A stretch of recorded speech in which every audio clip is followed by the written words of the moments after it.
वैसे ही जो वाक्य है, वाक्य क्या होगा, भाव या भावार्थ के आधार पर, भाव या भावार्थ के आधार पर भाषा की सबसे बड़ी इकाई बोलो या भाषा की सबसे छोटी इकाई बोलो, बात एक ही है।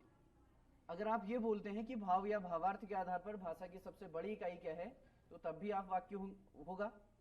अगर आप ये बोलते हैं कि भाव या भावार्थ के आधार पर भाषा की सबसे छोटी इकाई क्या है, तब भी आप वाक्य ही बोलेंगे। ठीक, अब ये वाक्य क्या होता है, इस वाक्य की संरचना कैसी है, वाक्य में इसके प्रकार कितने हैं, इसके भेद कितने हैं, वाक्य में उद्देश्य क्या होता है, विधेय क्या होता है, ये सारी चीजें आपने आज पढ़नी है। तो देखो, वाक्य जो होते हैं, वाक्यों के अगर आप प्रकार पढ़ोगे तो 3 प्रकार के वाक्य होते हैं।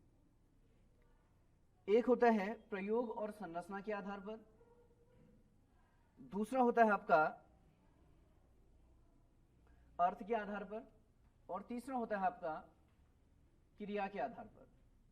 अगर आप प्रयोग और संरचना के आधार पर वाक्य के भेद पढ़ेंगे तो प्रयोग और संरचना के आधार पर वाक्य जो होते हैं वो 3 प्रकार के होते हैं, जिनमें से एक होता है आपका साधारण वाक्य, दूसरा होता है आपका संयुक्त वाक्य, और तीसरा होता है आपका मिश्र वाक्य। मिश्र वाक्य बोलो या फिर मिश्रित वाक्य बोलो, बात एक ही है।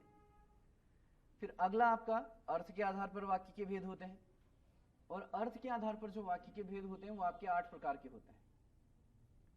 और तीसरा जो होता है आपका क्रिया के आधार पर वाक्य के भेद, और क्रिया के आधार पर जो वाक्य के भेद होते हैं उन्हीं को आप वाच्य बोलते हैं। और ये वाच्य कितने होते हैं, 3, कृतवाच्य, कर्मवाच्य और भाववाच्य। समझ पा रहे हैं? तो आज आपने पढ़ना है प्रयोग और संरचना के आधार पर वाक्य के भेद। अब प्रयोग और संरचना के आधार पर वाक्य के भेद कौन कौन से, जरा समझना, अभी लिखना मत, बाद में लिखाऊंगा। प्रयोग व संरचना के आधार पर वाक्य के भेद, प्रयोग व संरचना के आधार पर। तो प्रयोग और संरचना के आधार पर वाक्य के जो भेद होते हैं वो कितने होते हैं, 3। कौन कौन से? सबसे पहले है देखो साधारण वाक्य, साधारण वाक्य, और दूसरा है आपका संयुक्त वाक्य, संयुक्त वाक्य, और तीसरा है आपका क्या, मिश्र वाक्य, या फिर इसी को क्या बोलते हैं, हाँ मिश्र वाक्य, इसी को क्या बोलते हैं, मिश्रित वाक्य। ठीक है, इसी को आप बोल सकते हो मिश्रित वाक्य, मिश्रित वाक्य। ठीक, तो अगर आपसे यह पूछा जाता है कि प्रयोग और संरचना के आधार पर वाक्य के भेद कितने होते हैं, तो आप बोलोगे 3 भेद होते हैं, जिनमें से एक है आपका साधारण वाक्य, दूसरा है आपका संयुक्त वाक्य, और तीसरा है आपका मिश्र वाक्य या फिर मिश्रित वाक्य। क्या समझ गए? अब देखो क्या होता है आपका साधारण वाक्य, क्या होता है आपका संयुक्त वाक्य, और क्या होता है आपका मिश्र वाक्य, इसी को आपने समझना है।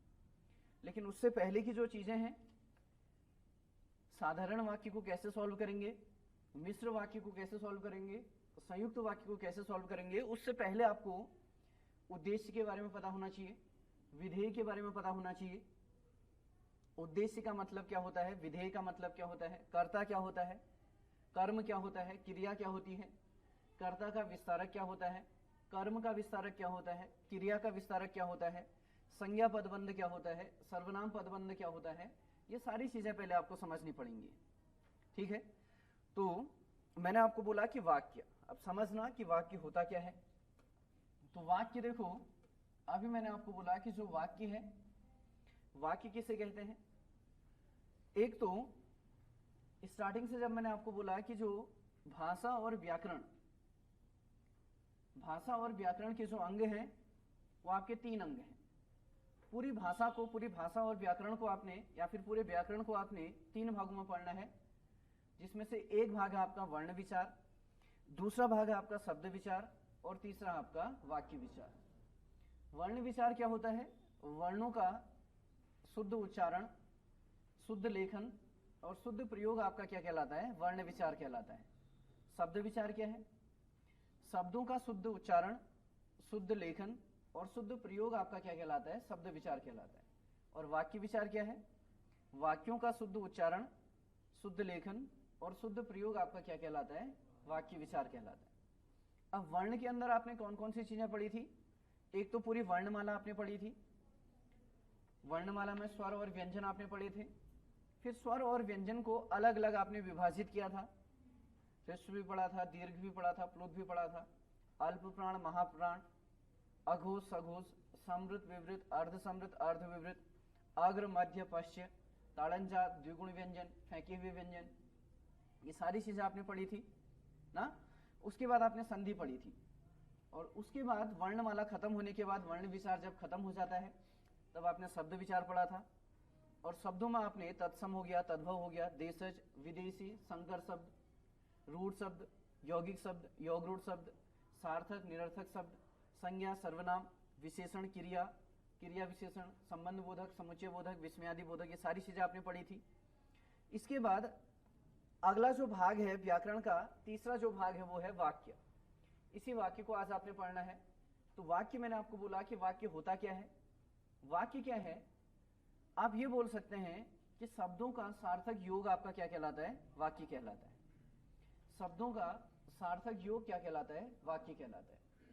अब ये वाक्य होते कौन कौन से हैं, किस किस प्रकार के आपके वाक्य होते हैं, उसी को आपने पढ़ना है। तो सबसे पहले देखो, अगर मैं वाक्य के प्रकार बोलूं तो अभी मैंने आपको बताया कि वाक्य के जो प्रकार होंगे वो कितने होंगे, 3 प्रकार होंगे। कौन कौन से, एक होगा प्रयोग और संरचना के आधार पर, एक होगा अर्थ के आधार पर, और एक होगा क्रिया के आधार पर। तो प्रयोग और संरचना के आधार पर जो वाक्य के भेद होते हैं, प्रयोग व संरचना के आधार पर, प्रयोग व संरचना के आधार पर। तो प्रयोग और संरचना के आधार पर वाक्य जो होते हैं वो कितने प्रकार के, 3 प्रकार के, जिनमें से पहला क्या है, साधारण वाक्य, साधारण वाक्य। दूसरा क्या है आपका, संयुक्त वाक्य, संयुक्त वाक्य। और तीसरा आपका क्या है, मिश्र वाक्य। आप इसको मिश्र वाक्य बोले या फिर आप इसको मिश्रित वाक्य बोले, बात एक ही है, ठीक है। उसके बाद फिर अगला हम अर्थ के आधार पर पढ़ेंगे, और अर्थ के आधार पर वाक्य जो होते हैं वो 8 प्रकार के होते हैं। और उसके बाद क्रिया के आधार पर पढ़ेंगे। तो क्रिया के आधार पर जो वाक्य के भेद हैं उन्हीं को ही आप वाच्य बोलते हो। और वाच्य जो है वो 3 प्रकार के होते हैं, कृतवाच्य, कर्मवाच्य और भाववाच्य, ठीक। अब देखना, ये प्रयोग और संरचना के आधार पर जो वाक्य के भेद 3 हैं, जिनमें से पहला आपका साधारण वाक्य है, दूसरा आपका संयुक्त वाक्य है, तीसरा आपका मिश्र वाक्य है। इनको समझने से पहले आपको वाक्य की संरचना पता होनी चाहिए। अगर मुख्य रूप से, मूल रूप से मैं वाक्य की संरचना बोलूं तो मूल रूप से जो वाक्य संरचना होती है उसमें एक आपका होता है क्या, कर्ता, एक होता है आपका क्या, कर्म, और एक होता है आपका क्या, क्रिया। कर्ता, कर्म और क्रिया, इसको ध्यान समझना। अब यहीं से आप उद्देश्य और विधेय की तरफ जाओगे, क्योंकि साधारण वाक्यों में भी उद्देश्य विधेय काम आएगा, संयुक्त वाक्यों में भी उद्देश्य विधेय काम आएगा, और मिश्र वाक्यों में भी उद्देश्य विधेय काम आएगा। तो अब उद्देश्य क्या होता है, देखो, वाक्य का जो कर्ता होगा, वाक्य का कर्ता ही आपका क्या कहलाएगा, उद्देश्य कहलाएगा। वाक्य का जो कर्ता होगा वही आपका क्या कहलाएगा, उद्देश्य कहलाएगा। और उस कर्ता के बारे में जो भी चीजें आगे बोली जा रही होंगी, उस कर्ता के बारे में जो भी चीजें आगे बोली जा रही होंगी, वो सारा किसके अंदर आ जाएगा, विधेय के अंदर आ जाएगा। या फिर आप ये बोल सकते हैं कि कर्ता के अलावा जो कुछ भी उस वाक्य में होगा वो सारा का सारा किसके अंदर आएगा, विधेय के अंदर आएगा। जैसे आप अंग्रेजी में सब्जेक्ट और ऑब्जेक्ट पढ़ते हैं ना, अंग्रेजी ग्रामर में आप सब्जेक्ट और ऑब्जेक्ट पढ़ते हैं, तो वैसे ही आप यहाँ पे उद्देश्य और विधेय पढ़ते हैं।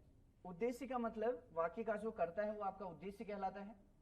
इस उद्देश्य के बारे में कहा गया पूरा कथन क्या कहलाता है, विधेय कहलाता है। तो ये सारे का सारा किसके अंदर आएगा, विधेय के अंदर आएगा, ठीक। अब ऐसा नहीं कि वाक्य संरचना में कर्ता होगा, कर्म होगा और क्रिया होगा, इतनी चीजें नहीं होती, सारी चीजें इसमें हो सकती हैं। इस वाक्य संरचना में कारक भी हो सकते हैं, 8 के 8 कारक भी एक वाक्य में हो सकते हैं। मैंने आपको बता रखा है कि एक वाक्य में एक से अधिक कारक हो सकते हैं, लेकिन एक स्थान पर 2 कारक नहीं हो सकते हैं। तो एक वाक्य में 8 के 8 कारक भी आपके हो सकते हैं। और आपको पता है कि कारकों का सीक्वेंस क्या होता है। सबसे पहले आपका संबोधन कारक लिखा जाता है, उसके बाद कर्ता कारक लिखा जाता है और बाकी कारक उसके बाद लिखे जाते हैं। कर्ता कारक से पहले सिर्फ एक कारक वाक्य में पहले लिखा जाता है और वो है क्या? संबोधन कारक। समझ पा रहे हैं? इतनी चीज समझ में आ रही है? उद्देश्य पता है किसे बोलते हैं? किसको? हाँ, वाक्य का जो कर्ता होगा उसे आप क्या बोलते हैं? उद्देश्य बोलते हैं। मतलब जिसके द्वारा कार्य किया जा रहा है उसे ही आप क्या बोलते हैं? कर्ता बोलते हैं या फिर उद्देश्य बोलते हैं। समझ पा रहे हैं? जिसके द्वारा कार्य किया जा रहा है उसे कर्ता बोलते हैं और कर्ता ही वाक्य का उद्देश्य कहलाता है। और कर्ता के बारे में जो भी चीजें आ रही होंगी वह क्या होगा? विधेय होगा। समझ पा रहे हैं? अब देखो, आपको उद्देश्य और विधेय तो पता चल गया, कर्ता पता चल गया। अब इसी में मैंने आपको बोला कि जो वाक्य संरचना होती है उसमें एक कर्ता होता है, एक कर्म होता है और एक क्रिया होता है। आपने कर्ता का विस्तारक भी पढ़ना है, आपने कर्म का विस्तारक भी पढ़ना है, आपने क्रिया का विस्तारक भी पढ़ना है। अब क्या होता है कर्ता विस्तारक, क्या होता है कर्म विस्तारक और क्या होता है क्रिया विस्तारक, जरा इसको समझना। एक सेंटेंस में यहां पे लिख रहा हूं, एक सेंटेंस मैंने लिखा, राम का भाई श्याम धार्मिक पुस्तकें ज्यादा पढ़ता है। धार्मिक पुस्तकें ज्यादा पढ़ता है। ये मैंने एक सेंटेंस लिखा कि राम का भाई श्याम धार्मिक पुस्तकें ज्यादा पढ़ता है। अब इसमें देखो, आप उद्देश्य को भी देखेंगे, विधेय भी देखेंगे, कर्ता भी देखेंगे, कर्म भी देखेंगे, कर्ता का विस्तारक भी देखेंगे, कर्म का विस्तारक भी देखेंगे और क्रिया का विस्तारक भी देखेंगे। अब यहां पे मुझे बताओ कि कर्ता कौन है, मतलब कार्य किसके द्वारा किया जा रहा है? श्याम के द्वारा। मैंने लिखा है कि राम का भाई श्याम, तो मतलब इस वाक्य में जो कर्ता है वो कौन है? श्याम है। ठीक है। दूसरा, यहां पे देखो, ये पुस्तकें, ये इस वाक्य में क्या है? कर्म है। समझ पा रहे हैं? मैंने सकर्मक और अकर्मक आपको पढ़ा रखा है कि किस तरीके से आपने अकर्मक और सकर्मक को जानना है। मैंने आपको बोला था कि अगर किसी वाक्य में यह देखना है कि वह अकर्मक क्रिया का है या फिर सकर्मक क्रिया का है, तो मैंने आपको बोला था कि उस वाक्य में क्या और किसे लगा के प्रश्न कर लीजिए। उस क्या और किसे की जगह जो भी आपका जवाब मिलेगा वही आपका क्या होगा? कर्म होगा। तो अगर मैं इसमें क्वेश्चन बनाऊं, मैं ये बोलूंगा कि राम का भाई श्याम क्या पढ़ता है, तो आप बोलोगे धार्मिक पुस्तकें पढ़ता है या फिर पुस्तक पढ़ता है। तो इसका मतलब उस क्या की जगह पे मुझे एक आंसर मिल गया है, पुस्तक। तो पुस्तक यहां पे क्या होगा? कर्म होगा। दूसरा, वाक्य संरचना से मैंने आपको कर्म को पहचानना बताया है, सकर्मक और अकर्मक को जानना बताया है। तीसरा और सबसे इंपॉर्टेंट मैंने आपको बताया है कि अगर किसी वाक्य में आपने अकर्मक और सकर्मक को जानना है तो आप उस वाक्य को भूतकाल में बदल के देखिए, उस वाक्य का काल बदल के देखिए। जब इस वाक्य को आप भूतकाल में बदल के देखेंगे तो आप ये बोलोगे कि राम के भाई श्याम ने धार्मिक या राम का भाई श्याम या राम के भाई श्याम ने धार्मिक पुस्तकें ज्यादा पढ़ी होगा। राम के भाई श्याम ने धार्मिक पुस्तकें ज्यादा पढ़ी या राम ने पुस्तक पढ़ी। अगर मैं सिंपल सा एक वाक्य लिखूं कि राम पुस्तक पढ़ता है, तो इसका मैं काल चेंज करूं, इसको मैं भूतकाल में चेंज करूं तो क्या बोलूंगा? राम ने पुस्तक पढ़ी। तो अगर किसी वाक्य को जब आप भूतकाल में चेंज करते हो तो भूतकाल में चेंज करते समय यदि कर्ता के साथ ने विभक्ति का प्रयोग हो जाता है तो निश्चित रूप से मैंने आपको बोला था कि आप 3 प्रश्नों के उत्तर दे सकते हैं। एक तो वाक्य हमेशा क्या होगा? भूतकाल का होगा। वाक्य हमेशा क्या होगा? सकर्मक क्रिया का होगा। और उस वाक्य में जो वाच्य होगा वो कृतवाच्य होगा। अगर किसी वाक्य में कर्ता के साथ ने विभक्ति का प्रयोग हो रहा है तो आप 3 प्रश्नों के उत्तर आंख बंद करके दे सकते हैं कि वाक्य भूतकाल का होगा, सकर्मक क्रिया का होगा और कृतवाच्य होगा। समझ पा रहे हैं? अब आपने बोला इसमें कि श्याम जो है वो कर्ता है और पुस्तक यहाँ पे क्या है? कर्म है। और यहाँ पे पढ़ना यहाँ पे क्या है? क्रिया है। मैंने आपको बता रखा कि क्रिया क्या होती है। संस्कृत की जो धातु होती हैं उनमें हिंदी के प्रत्यय जब जुड़ते हैं तो वो क्या हो जाती हैं? क्रिया हो जाती है। जैसे पढ़ धातु हो उसमें ता प्रत्यय लगा तो पढ़ता यहाँ पे क्या बन गई, क्रिया बन गई। और है यहाँ पे क्या है, सहायक क्रिया है। ये जो है ये क्या है यहाँ पे, सहायक क्रिया, हेल्पिंग वर्ब जिसको बोलते हैं। समझ पा रहे हैं? तो ये धार्मिक क्या है, ये धार्मिक क्या है, इस कर्म की विशेषता बता रहा है, इस कर्म की विशेषता बता रहा है, पुस्तक की विशेषता बता रहा है। और पुस्तक क्या है, कर्म है। तो ये धार्मिक क्या है, कर्म की विशेषता बता रहा है, कर्म की विशेषता बता रहा है। तो इसी को हम बोलते हैं कर्म विस्तारक। क्या बोलते हैं, कर्म विस्तारक। विस्तारक क्या होते हैं, विस्तारक क्या होते हैं, कर्म की पहचान को निश्चित करने वाले शब्द या पद कर्म विस्तारक होंगे। कर्ता की पहचान को निश्चित करने वाले पद या शब्द कर्ता विस्तारक होंगे। क्रिया की पहचान को निश्चित करने वाले पद या शब्द क्रिया विस्तारक होंगे। तो यहाँ पे पढ़ना यहाँ पे क्या है, क्रिया है। और ज्यादा इस क्रिया की विशेषता है, यहाँ पे क्या है, क्रिया की विशेषता, क्रिया की विशेषता बता रहा है ना ये शब्द, क्रिया की विशेषता। लेकिन ये है क्या, इसको हम क्या बोलते हैं, क्रिया विस्तारक। क्या है, क्रिया विस्तारक, क्योंकि क्रिया की पहचान को क्या करा रहा है, निश्चित करा रहा है। तो यहां देखो ये क्या है फिर, राम का भाई। अब राम का भाई श्याम, तो श्याम यहाँ पे कर्ता है। और ये जो शब्द है राम का भाई, ये यहाँ पे क्या है, कर्ता विस्तारक। क्या है, कर्ता विस्तारक। इतना समझ गए हैं, इतना समझ में आ रहा है, पक्का समझ में आ रहा है? तो मुझे ये बताओ कि इस वाक्य में उद्देश्य क्या है। इस वाक्य में जो उद्देश्य है, ये पूरा का पूरा क्या होगा, उद्देश्य होगा। ये पूरा का पूरा किसके अंदर आ जाएगा, उद्देश्य के अंदर आ जाएगा। क्योंकि मैंने आपको बोला कि वाक्य का जो कर्ता है वो आपका क्या कहलाता है, उद्देश्य कहलाता है। कर्ता का विस्तारक भी आपका क्या कहलाएगा, उद्देश्य के अंदर ही आएगा। और उस कर्ता के बारे में जो भी चीजें आगे कही जा रही हैं, वो सारा का सारा, चाहे वो कर्म विस्तारक हो, चाहे वो क्रिया विस्तारक हो, कुछ भी हो, वो सारा का सारा किसके अंदर आएगा, विधेय के अंदर आएगा। क्योंकि मैंने आपको बोल रखा कि कर्ता के बारे में जो भी चीजें आगे कही जा रही हैं, वो सारी किसके अंदर आती हैं, विधेय के अंदर आती है। इतना समझ गए? तो आप मुझे ये बताइए, क्या इस वाक्य में आप उद्देश्य को पहचान गए हैं, विधेय पहचान गए हैं, कर्ता पहचान गए हैं, कर्ता का विस्तारक पता चल गया है, कर्म पता चल गया है, कर्म का विस्तारक पता चल गया है, क्रिया पता चल गई है, क्रिया का विस्तारक पता चल गया है। ठीक, अगली चीज, एक चीज होती है पदबंध। अब पदबंध किसे बोलते हैं? अब देखो, संज्ञा पदबंध भी होते हैं, सर्वनाम पदबंध भी होते हैं।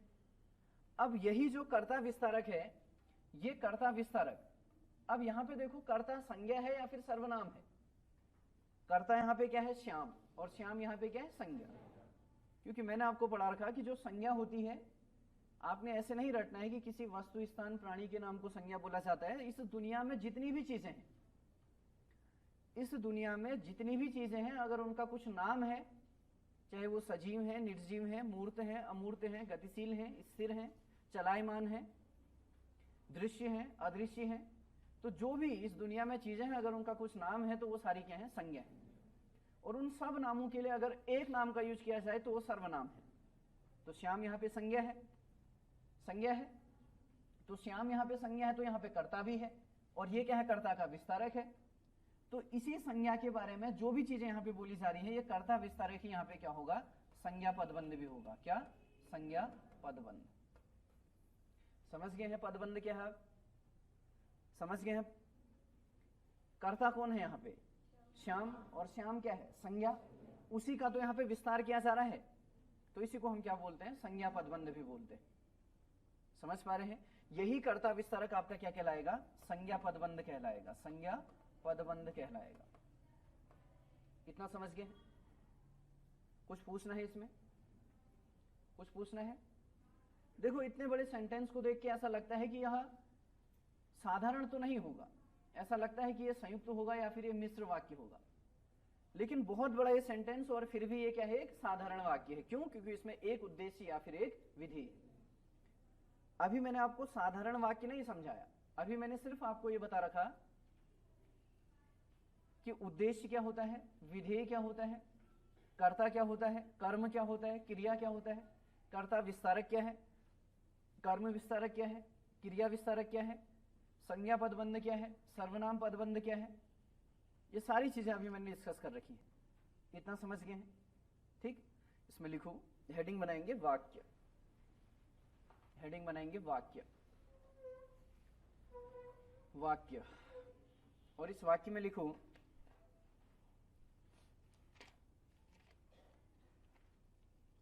वाक्य में लिखना,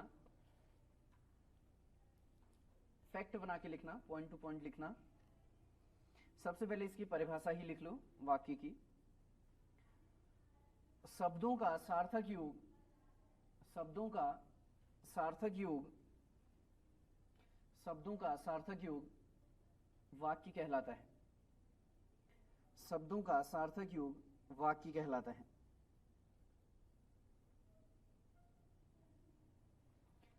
वाक्य, यह भाषा की मुख्य इकाई है, यह भाषा की मुख्य इकाई है, यह भाषा की मुख्य इकाई है, यह भाषा की मुख्य इकाई है। अच्छा, दो चीजें यहां पे हैं। अगर भाषा की मूल इकाई आपसे पूछा जाता है तो आप वर्ण बोलोगे, और भाषा की मुख्य इकाई आपसे पूछा जाता है तो आप वाक्य बोलोगे। समझ गए? ध्यान रखना इन क्वेश्चनों को। इसके बाद एक एक करके नीचे नीचे फैक्ट बना के लिखेंगे। यह भाषा व व्याकरण का सबसे बड़ा अंग है, यह भाषा व व्याकरण का सबसे बड़ा अंग है, यह भाषा व व्याकरण का सबसे बड़ा अंग है। अगला फैक्ट बना के लिखेंगे, भाव या भावार्थ के आधार पर भाषा की सबसे बड़ी इकाई है,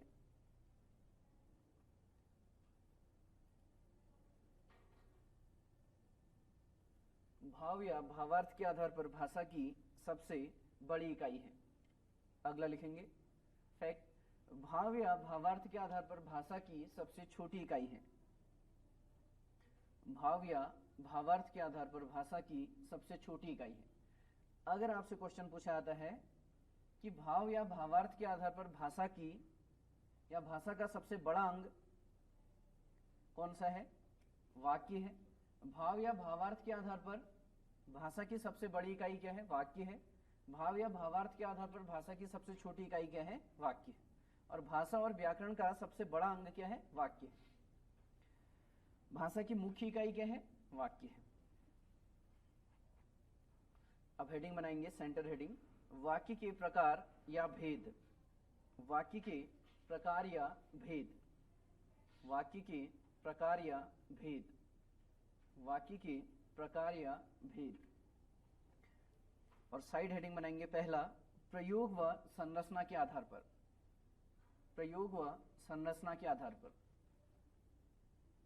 प्रयोग व संरचना के आधार पर, प्रयोग व संरचना के आधार पर। कितने हैं? 3। तो प्रयोग और संरचना के आधार पर जो 3 भेद हैं वो कौन कौन से हैं? साधारण वाक्य, संयुक्त वाक्य और मिश्र वाक्य।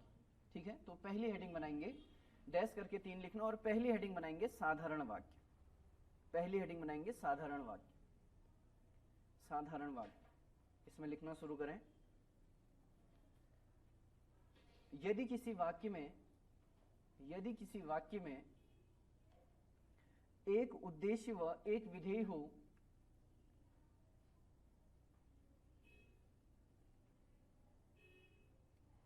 यदि किसी वाक्य में एक उद्देश्य व एक विधेय हो तो वह साधारण वाक्य कहलाता है, तो वह साधारण वाक्य कहलाता है, साधारण वाक्य कहलाता है।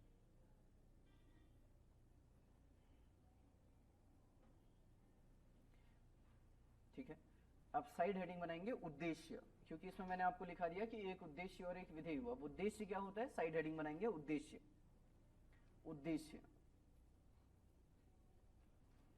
इसमें लिखेंगे वाक्य में प्रयुक्तकर्ता, वाक्य में प्रयुक्तकर्ता, वाक्य में प्रयुक्तकर्ता उद्देश्य कहलाता है, वाक्य में प्रयुक्तकर्ता उद्देश्य कहलाता है। इसमें कर्ता के साथ साथ, इसमें कर्ता के साथ साथ कर्ता का विस्तारक, कर्ता का विस्तारक, कर्ता का विस्तारक या विशेषण भी शामिल किया जाता है।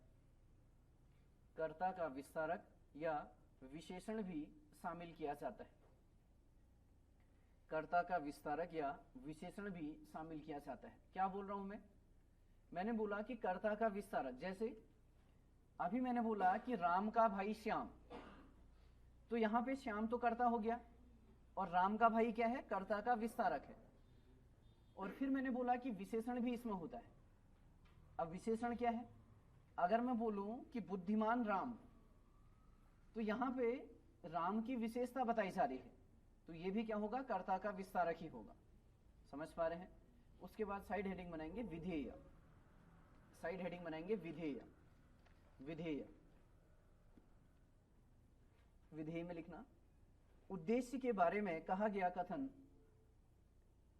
उद्देश्य के बारे में कहा गया कथन विधेय कहलाता है। उद्देश्य के बारे में कहा गया कथन विधेय कहलाता है। उद्देश्य के बारे में कहा गया कथन विधेय कहलाता है। विधेय कहलाता है। इसमें कर्म, कर्म कोमा कर्म का विस्तारक कोमा क्रिया, कोमा क्रिया का विस्तारक, कर्म, कर्म का विस्तारक, क्रिया कोमा क्रिया का विस्तारक, पूरक, पूरक शब्द। अब पूरक शब्द क्या है, देखो कर्ता, कर्म, क्रिया, इन सब को छोड़ने के बाद जो अलग से चीजें बचती हैं वो सारी किसमें आती हैं, पूरक शब्दों में आती हैं। पूरक कोमा सहायक क्रिया को शामिल किया जाता है। सहायक क्रिया को शामिल किया जाता है। सहायक क्रिया को शामिल किया जाता है। सहायक क्रिया को शामिल किया जाता है। ठीक है। अब देखो इस सेंटेंस में यहां पे लिख रहा हूं, इस सेंटेंस को आप लिखेंगे।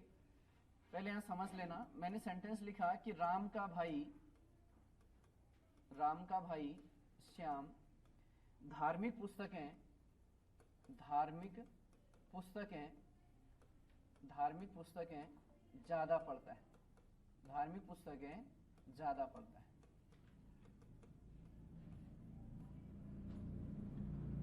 अब ये सेंटेंस मैंने लिखा कि राम का भाई श्याम धार्मिक पुस्तकें ज्यादा पढ़ता है। अब इसको समझना, इसमें देखो ये राम, श्याम क्या है, करता है, तो ये राम का भाई क्या होगा, अभी आपने बताया क्या होगा, कर्ता विस्तारक होगा।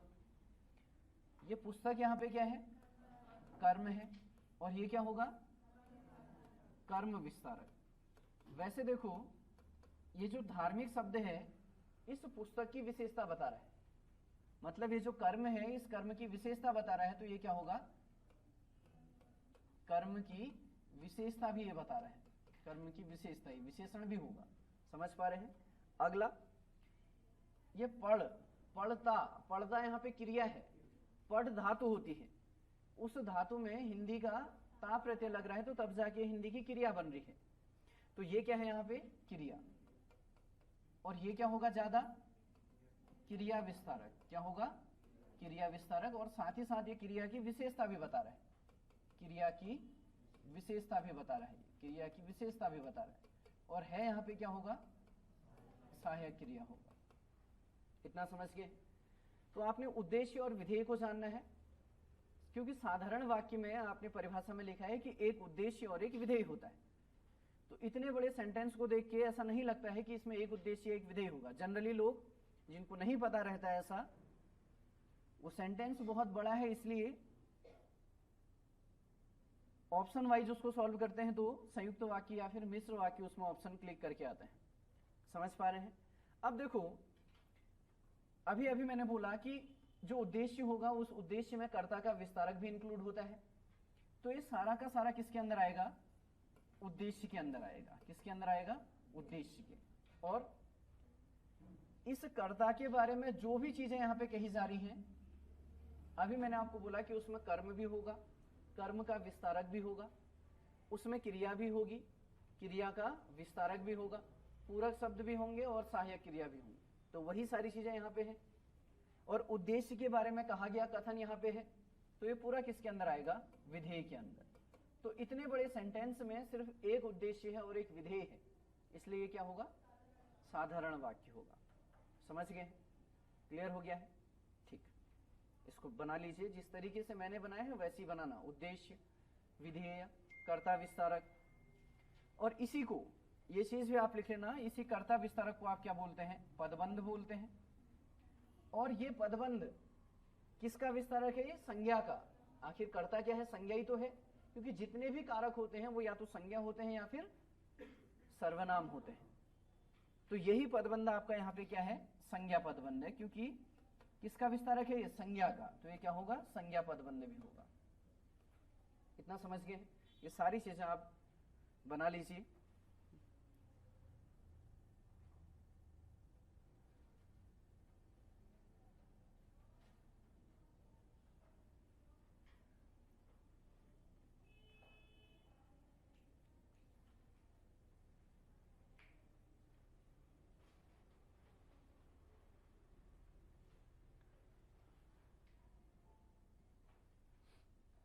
बना लिया। उसके बाद दूसरा सेंटेंस लिखना है, राम भोजन खाता है। राम भोजन खाता है। राम भोजन खाता है। राम भोजन खाता है। अब देखो, एक सेंटेंस मैंने आपका लिखा कि राम भोजन खाता है। राम भोजन खाता है। अच्छा, सबसे पहले मुझे ये बताओ, ये अकर्मक है या सकर्मक है?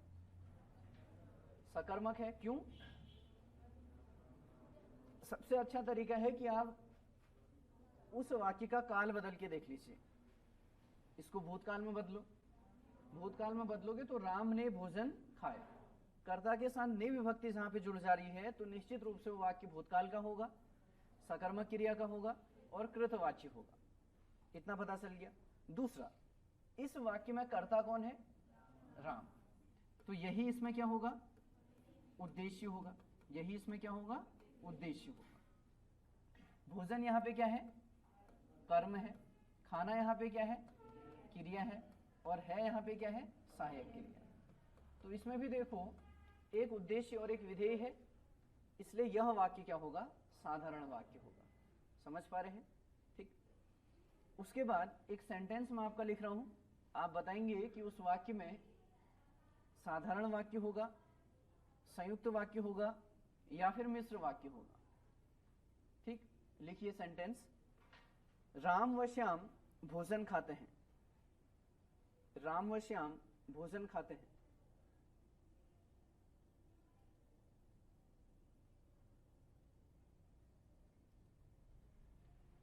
राम व श्याम भोजन खाते हैं। अच्छा, सोच समझ के बताना कि यह जो वाक्य है, क्योंकि आपने साधारण वाक्य में ये देख रखा, आपने साधारण वाक्य में ये लिखा है कि जिसमें एक उद्देश्य और एक विधेय हो, उसको आप क्या बोलते हैं? साधारण वाक्य बोलते हैं। और यहां पे मैंने दो दो यहां पे करता है। मैंने आपका सेंटेंस लिखा है कि राम व श्याम भोजन खाते हैं। भोजन खाते हैं। तो आप मुझे ये बताइए कि इस वाक्य में ये वाक्य साधारण वाक्य है, संयुक्त वाक्य है या फिर मिश्र वाक्य है? क्या होगा? संयुक्त वाक्य नहीं होगा। ये वाक्य भी आपका साधारण वाक्य ही होगा। अब क्यों होगा, जरा इसको समझना। यदि किसी वाक्य में, अब सुनते रहना, फिर मैं नोट लिखाऊंगा बाद में। यदि किसी वाक्य में एक से अधिक कर्ता, यदि किसी वाक्य में एक से अधिक कर्ता समान क्रिया करते हैं, तो वहां पे वो सारे कर्ता एक ही उद्देश्य में गिने जाते हैं। समझ पा रहे हैं? इंपॉर्टेंट क्लास है, समझने वाली क्लास है, फिर कंफ्यूजन होगा हमेशा। यदि किसी वाक्य में एक या एक से अधिक कर्ता हैं, लेकिन उनके द्वारा समान क्रिया करी जा रही है, तो वो एक या एक से अधिक कर्ता जो हैं वो एक ही उद्देश्य में गिने जाते हैं। तो फिर एक उद्देश्य हो जाएगा और एक विधेय हो जाएगा, तो फिर से क्या हो जाएगा? साधारण वाक्य हो जाएगा। अब यहां पे देखो, लेकिन कंडीशन है। क्या कंडीशन है? मैंने बोला यदि एक से अधिक कर्ता, ये भी आपका कर्ता है और ये भी आपका कर्ता है, तो यदि वाक्य में एक से अधिक कर्ता हूं और उनके द्वारा समान क्रिया करी जा रही है। देखो, राम और श्याम के द्वारा समान क्रिया करी जा रही है। ऐसा नहीं कि राम अलग क्रिया कर रहा है, श्याम अलग क्रिया कर रहा है, नहीं। राम और श्याम के द्वारा करेगी क्रिया क्या है? समान है। दोनों ही भोजन खाने का काम कर रहे हैं। तो यदि वाक्य में कर्ता एक से अधिक हो लेकिन क्रिया समान रहे, मतलब एक या एक से अधिक कर्ता के द्वारा समान क्रिया करी जाए, तो सभी कर्ता को एक ही उद्देश्य के अंदर गिना जाता है और ऐसे वाक्य क्या होंगे? साधारण वाक्य होंगे। क्यों? क्योंकि एक से अधिक कर्ता है, इनके द्वारा क्रिया समान, एक ही क्रिया की जा रही है, समान क्रिया करी जा रही है, तो ये सारे कर्ता किसके अंदर आ जाएंगे? एक ही उद्देश्य के अंदर आ जाएंगे। तो एक उद्देश्य और सामने में क्या है? एक विधेय। और एक उद्देश्य और एक विधेय कौन सा वाक्य होता है? साधारण वाक्य होता है। समझ गए? ठीक, इसको नोट करिए। इसको नोट करने के बाद फैक्ट लिख लेना। इसमें फैक्ट लिखना, यदि वाक्य में कर्ता एक से अधिक हो, यदि वाक्य में कर्ता एक से अधिक हो, यदि वाक्य में कर्ता एक से अधिक हो,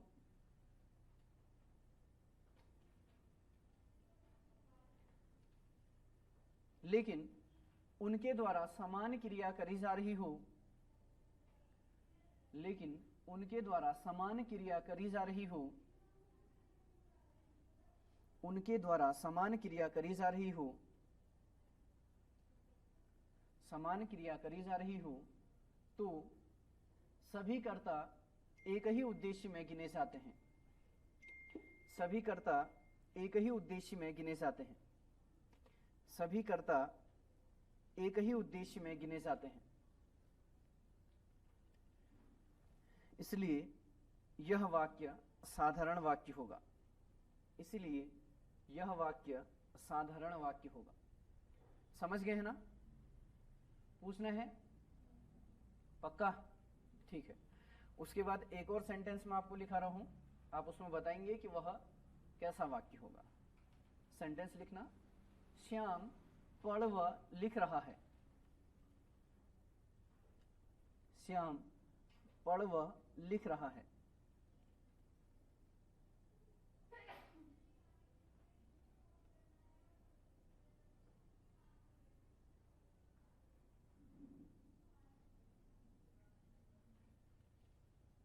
अब मैंने सेंटेंस लिखा, देखो क्या? श्याम पढ़ व लिख रहा है। पढ़ व लिख रहा है। अब मुझे इसमें बताओ, पढ़ व, ठीक है, इसमें व, श्याम पढ़ व लिख रहा है। अब मुझे इस वाक्य में बताओ कि साधारण वाक्य है, संयुक्त वाक्य है या फिर मिश्र वाक्य है? क्या होगा? साधारण वाक्य ही होगा। क्यों? ऐसा नहीं, अगर कर्ता समान है तो कर्ता समान होने पर सारी क्रियाएं एक ही विधेय के अंदर गिनी जाती हैं। सुनते रहे ना मैंने क्या बोला। अभी इसी को मैं आगे कंपैरिजन करूंगा, इसको कनेक्ट करूंगा आगे वाले सेंटेंस में, तो ध्यान से सुनना मैं बोल क्या रहा हूं। कर्ता समान होने पर, यहां पे एक ही कर्ता है लेकिन फिर भी मैं बोल रहा हूं कि कर्ता समान होने पर, तो कर्ता समान होने पर सारी क्रियाएं एक ही विधेय के अंदर गिनी जाती हैं। तो यहां पे ये क्रिया है, ये क्रिया है, तो सारी जो क्रियाएं हैं ये किसके अंदर गिनी जाएंगी? एक ही विधेय के अंदर गिनी जाएंगी। तो एक विधेय यहां पे है और एक उद्देश्य यहां पे है, तो इसलिए यह वाक्य क्या होगा? साधारण वाक्य होगा। समझ गए क्यों? क्या क्या बोला मैंने? कर्ता अगर समान है, एक उद्देश्य एक विधेय, तो कब से चल रहा है? कर्ता अगर समान है तो सारी क्रियाएं, मतलब एक कर्ता, जैसे मैं बोल रहा हूं कि श्याम पढ़ लिख व खेल रहा है, तो इसमें भी साधारण वाक्य होगा। क्यों? कर्ता समान है और समान कर्ता द्वारा सारी क्रियाएं की जा रही हैं। समझ पा रहे हैं? कर्ता समान होने पर सभी क्रियाएं एक ही विधेय के अंदर गिनी जाती हैं। तो एक विधेय एक उद्देश्य क्या होगा? साधारण वाक्य होगा। ठीक, अभी सरल लग रहा होगा, फिर क्वेश्चन आएंगे तो फिर रुकोगे। अगला लिखो, अगला सेंटेंस। अच्छा, इसमें नोट लिख लेना, कर्ता समान होने पर सारी क्रियाएं, कर्ता समान होने पर सारी क्रियाएं एक ही विधेय में गिनी जाती हैं।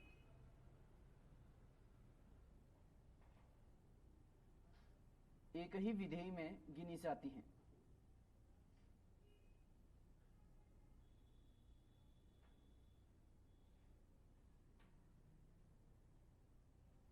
उसके बाद एक लास्ट सेंटेंस इसमें लिखो, राम श्याम व मोहन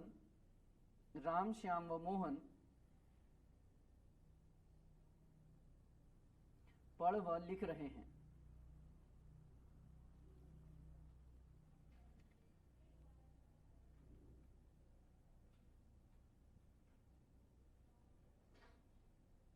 इसमें बताओ, इसमें राम श्याम व मोहन पढ़ व लिख रहे हैं। ठीक है, अब यहां देखना, राम श्याम व मोहन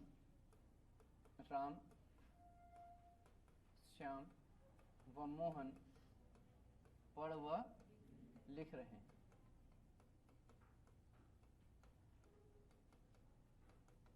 अभी सुनना, अब